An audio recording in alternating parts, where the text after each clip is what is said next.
Bike check da bike do André, então. Tá, vou falar as peças. Vai.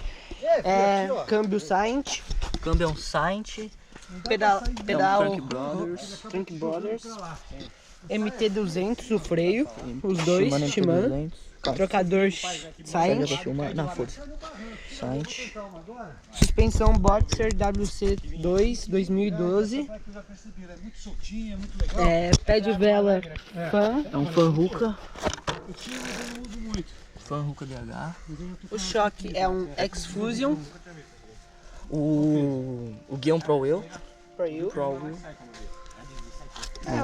O quadro é um Gilles Stage 1 2017? 14? Não sei. Acho que é 2017. Pneu. Pneu é um Shaoyang MTB, não sei o que. É 2.35. O de trás, né? O banco. Sei lá, foda-se, banco. Guidão Hup Pub. 700 e quanto? 740. 740? É. Tá. Mesa da Gilles. A luvinha. Luvinha da Shimano. Não, é da Neco. Eleven. O Paralama Mud Bike, padrãozeira. 15 pila no Léo. O cubo da frente. Vai, André. Tudo da frente. É uma nova Tech 20mm. Quer dizer, 826mm. Essa porra aqui é. Isso. O pneu é um DSI Extreme. 2.35 também, né? Ou 2.40. Acho que é 2.40, né? Outro. O ar é um VMAX. É um VMAX padrão, de disco.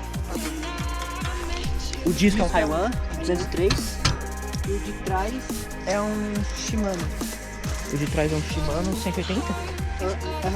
180. E o ar é um VMAX também. O cassete é um Shimano também. Cassete Shimano. Cassete Shimano. Quantos dentes tem? 52, eu acho. 52, sei lá. Sim. Ó, daí a corrente é uma F10. Nossa, é muito boa. Não interessa, tá vendo? Esse pininho aqui vale mais que a bike inteira. E o canote da Gil.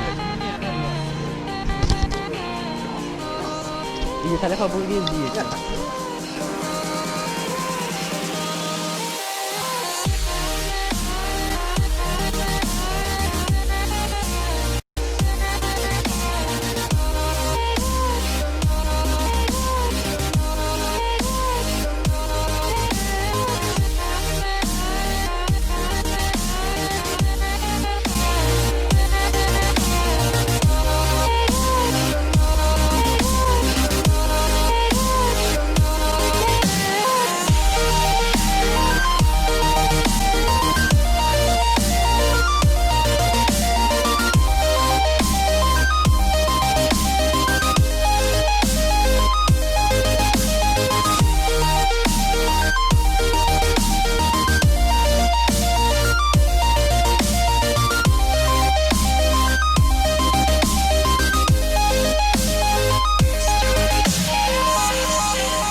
Just met us in